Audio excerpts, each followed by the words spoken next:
Hi everyone, welcome back to English Lab. I'm Leo, your host. Today we're talking about two things that everyone experiences but rarely talks about honestly: success and failure. We live in a world obsessed with success. We see highlight reels on social media. We hear stories of people who made it. But what about failure? What about the struggles behind every success story? To explore this with me, I have Anastasiia back. And today, this conversation is going to be balanced. We're both going to share our perspectives on what success really means, why failure is essential, and how to build resilience. This is the second episode of our B2 podcast series. We're using sophisticated vocabulary and complex ideas, so stay focused and challenge yourself to really understand the nuances. And remember, there's a free study guide PDF in the description with vocabulary, phrases, comprehension questions, and writing activities all about success, failure, and resilience. Are you ready? Let's dive in.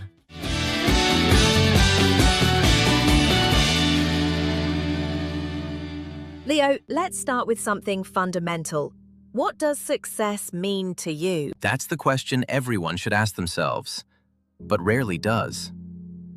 For me, success is not just achievement. It's living in alignment with your values. It's feeling like your daily life reflects what you actually believe in. So it's not about money or status? Money and status can be part of it, sure.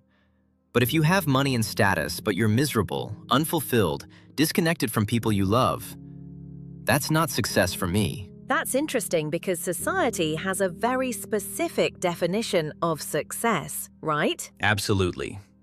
Society says, get a good job, buy a house, climb the career ladder, accumulate wealth.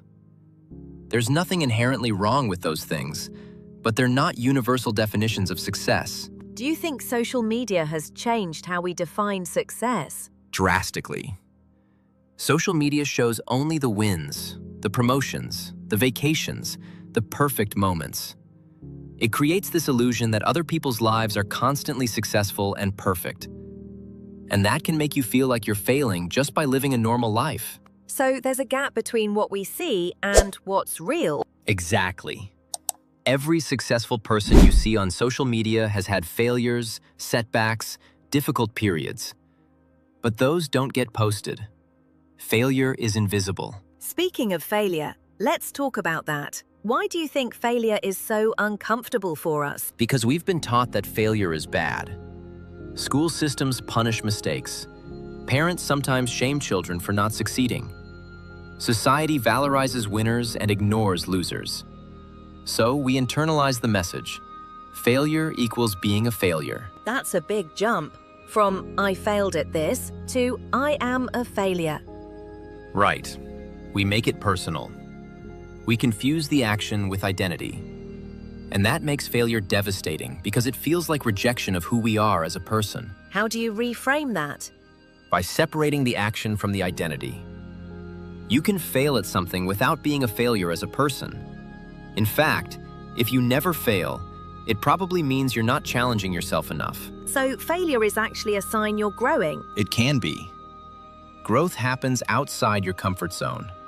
And you can't go outside your comfort zone without risking failure. Have you had significant failures in your life? Many.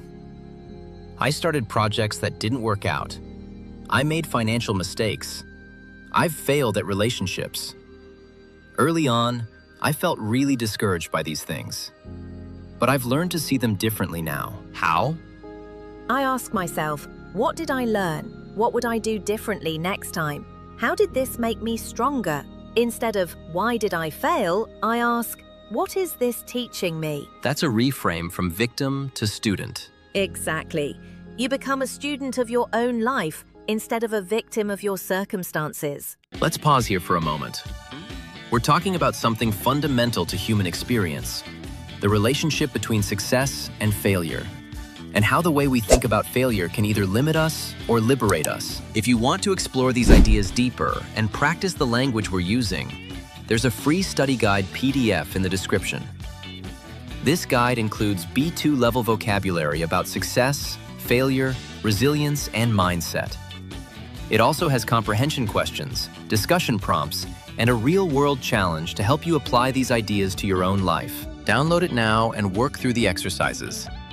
You'll find words like resilience, alignment, setback, and reframe. All essential vocabulary for talking about personal growth. Subscribe to English Lab if you haven't already.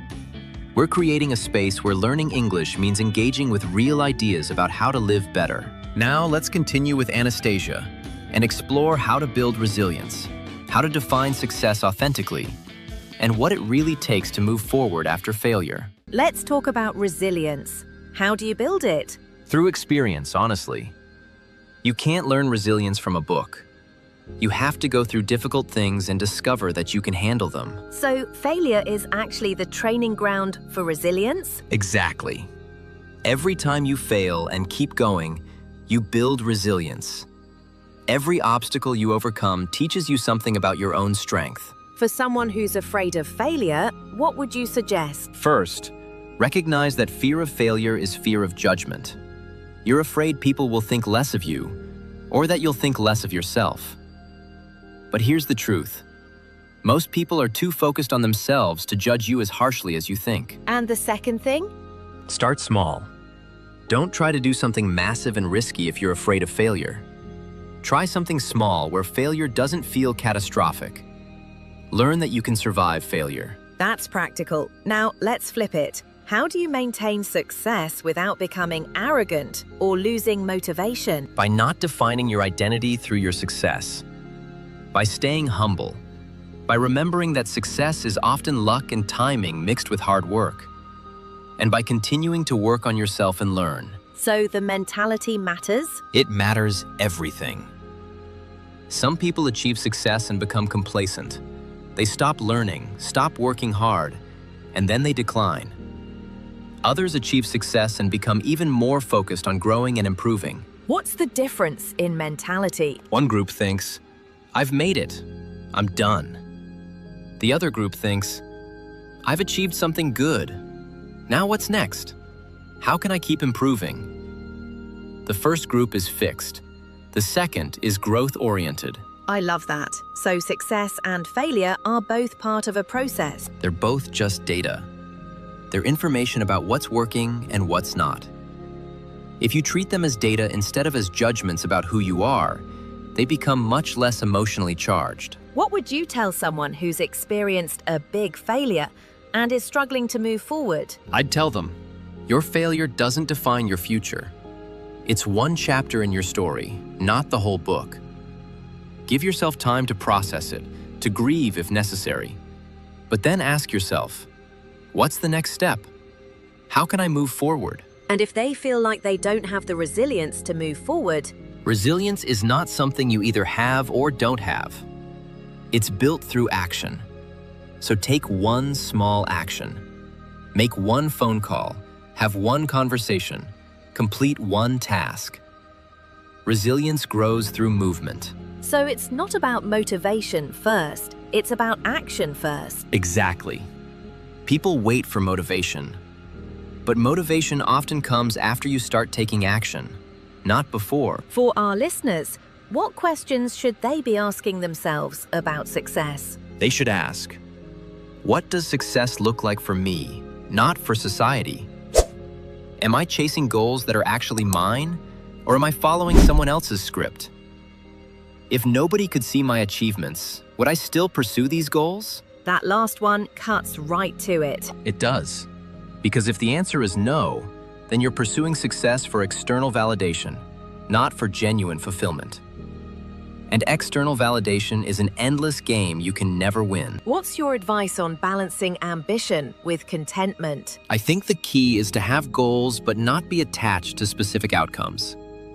Work hard toward your goals, but also appreciate where you are right now. Ambition without gratitude becomes toxic. Gratitude without ambition becomes stagnation. You need both. That's a delicate balance. It is. But it's worth learning because it's the difference between constant stress and sustainable growth. And that's the end of our second B2 podcast episode.